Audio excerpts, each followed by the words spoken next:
Hola amigos, bienvenidos a un nuevo video sobre esta serie de los grandes pensadores de la editorial Gredos. En este caso es el turno del estudio introductorio de Leibniz a cargo de Javier Echeverría. Vamos a ello. La pluralidad infinita de Leibniz. Gottfried Wilhelm Leibniz es una figura ubicua en la historia del pensamiento, con influencia en la filosofía, la ciencia, la lógica, el derecho, la política, la teología, la historia, la filología, la biblioteconomía y las ciencias sociales. Escribió mucho más de lo que publicó en vida, lo que ha provocado que su obra haya llegado al público de forma intermitente, años o incluso siglos después de su redacción. La pluralidad es una nota definitoria de Leibniz. Esta se entiende de varias maneras: ontológica, la que más tarde se abordará, la multiplicidad de temas y actividades que emprendió, su vasta red de relaciones epistolares y las diversas influencias que ha ejercido y recibido. En la historia de la filosofía, Leibniz es un puente entre los antiguos y los modernos, y se caracteriza por varios rasgos singulares. Racionalismo armonizador. Leibniz fue un racionalista convencido, uno de los más conspicuos de la historia de la filosofía, dedicado a resolver racionalmente problemas de todo tipo. Aunque racionalista, también era profundamente empirista, valorando observaciones, datos y experimentos. Intentó armonizar el racionalismo y el empirismo, y buscó conciliar el pensamiento de los clásicos y escolásticos con el de los filósofos y científicos modernos.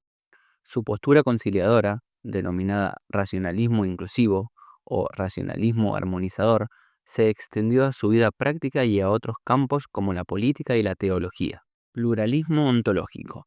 Es considerado, junto a William James, uno de los grandes defensores del pluralismo en filosofía.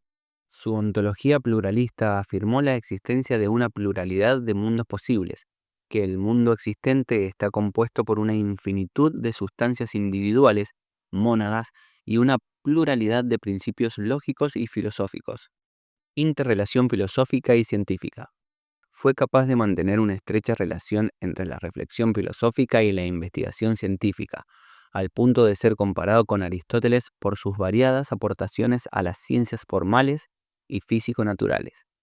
Su vocación universalista y su talante integrador le valieron ser considerado uno de los últimos hombres universales. Vida y obra. Reseña biográfica. Leibniz nació en Leipzig el 1 de julio de 1646. Se formó como autodidacta en la biblioteca de su padre, leyendo a Platón, Aristóteles y los escolásticos. Estudió filosofía en Leipzig y matemáticas en Jena. Se doctoró en Derecho en Altdorf en 1666. Su vida fue muy activa, marcada por los viajes y el desarrollo de múltiples oficios, ajustándose al lema Theoria cum praxis, teoría con praxis. Sirvió a nobles y príncipes, destacándose como diplomático, político, jurista, lógico, matemático, físico, ingeniero y cortesano. Entre 1672 y 1676 residió en París, donde se formó como matemático bajo Christian Huygens y estableció una vasta red de correspondencia con unos 1100 corresponsales. En 1675 descubrió el cálculo diferencial e integral. A pesar de intentar conseguir un puesto, no fue nombrado miembro ordinario de la Real Academia Francesa de Ciencias, lo cual fue un factor determinante para su traslado. En 1676 aceptó la oferta de ser consejero y bibliotecario del duque Juan Federico de Hannover, corte a cuyo servicio permaneció hasta su muerte. En Hannover, su prestigio creció bajo el duque Ernesto Augusto, quien lo nombró consejero privado y director de las minas de plata del Harz, y más tarde, historiador de la casa de Braunschweig, Lienenberg y director de la biblioteca de Vondelbüttel.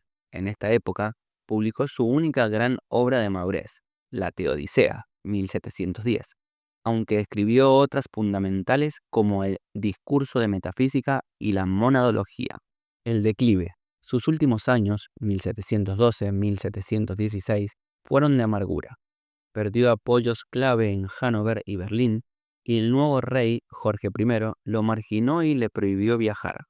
Su prestigio se deterioró considerablemente debido a la controversia con los newtonianos sobre la prioridad del descubrimiento del cálculo infinitesimal, siendo acusado falsamente de plagio.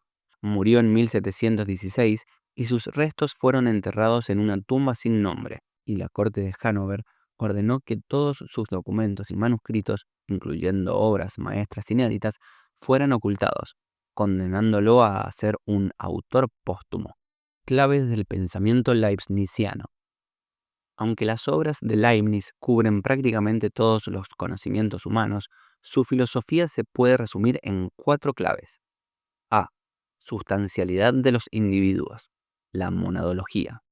Leibniz es el filósofo de los individuos, afirmando la existencia de infinitos tipos de individuos. 1. Mónadas.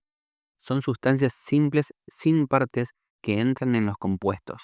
Las mónadas no tienen ventanas por las cuales algo pueda entrar o salir. Todas son eternas y diferentes entre sí, base del principio de los indiscernibles. Jamás hay en la naturaleza dos seres que sean completamente iguales. 2. Percepción y acción. Las mónadas cambian por su propio impulso, conatus, expresándose mediante la percepción, representar cosas externas, y la acción o apetición, principio interno que produce el cambio. 3. Microcosmos y perspectivismo. Cada mónada, a través de la expresión, refleja la totalidad del universo desde su propio punto de vista, point de vue. El mundo se concibe como un fractal donde los cuerpos orgánicos se imbrican unos en otros, de modo que hay un mundo de criaturas hasta en la menor parte de la materia. Los cuerpos no son sustancias, sino fenómenos bien fundados. B. Dios, creador del mejor de los mundos posibles. Leibniz se mostró orgulloso del concepto de Dios que acuñó como teólogo racional y del sistema de la armonía preestablecida. Dios es un ser absolutamente perfecto, omnipotente, omnisciente y sumamente bueno. 1. Entendimiento versus voluntad. Las esencias, verdades eternas, surgen del entendimiento divino, mientras que las existencias provienen de su voluntad. 2. Principio de lo mejor. En su entendimiento, Dios combinó todos los mundos posibles, pluralidad de mundos posibles. De entre todos ellos, su voluntad, basada en que es infinitamente bueno, eligió el que presentaba la mayor composibilidad de esencias y la mayor variedad con el mayor orden, el mejor de los mundos posibles. 3. Armonía preestablecida. Este vínculo estrecho entre todas las sustancias creadas por Dios es la armonía preestablecida. Se manifiesta en la relación alma-cuerpo, en el conjunto de las mónadas y, metafísicamente, entre el reino físico de la naturaleza y el reino moral de la gracia, la ciudad de Dios. C. Teoría del conocimiento. Los nuevos ensayos sobre el entendimiento humano son una de sus obras filosóficas clave, donde distingue entre 1. Verdades de razón y de hecho.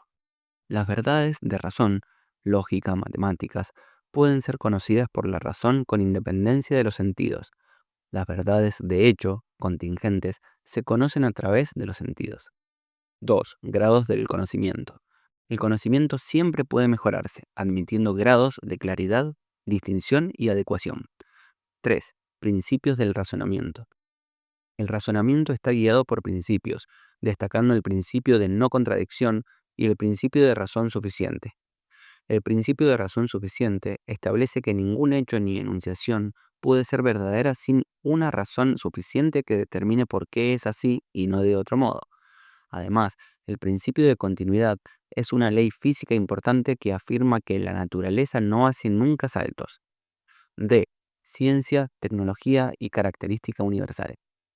La gran tarea de la ciencia para Leibniz era la construcción de la característica universal, un proyecto que unificaba todos sus saberes. 1. Lenguaje y signos. Los lenguajes son espejos del entendimiento y son esenciales para la reflexión, la comunicación y la memoria. Función mnemónica. La característica universal buscaba construir un nuevo sistema de signos y notaciones que, además de expresar el conocimiento, facilitaran nuevas combinaciones de signos para inventar. Ars inveniendi. 2. Aportaciones científicas. Cálculo. Codescubridor del cálculo diferencial e integral. Física. Introdujo el término dinámica y desarrolló las nociones de fuerza viva y energía potencial, defendiendo el carácter relativo del espacio y del tiempo. Computación y álgebra. Inventó el sistema binario de numeración y una máquina aritmética de calcular. Anticipó la teoría de matrices y determinantes en álgebra lineal. Lógica. Es reconocido como el mayor lógico después de Aristóteles. A pesar de sus múltiples contribuciones, gran parte de sus escritos científicos y técnicos siguen inéditos. La edición de sus obras completas por la Academia de Berlín es una tarea titánica que se proyecta culminar en el siglo XXI, con el fin de remediar la injusticia cometida al ocultar sus escritos tras su muerte. Bien amigos, eso ha sido un resumen a cargo de este estudio introductorio de Javier Echeverría sobre Leibniz, de la editorial Gredos. El siguiente será el turno de Berkeley. Si el video te gustó, como siempre te digo, dale me gusta y coméntame.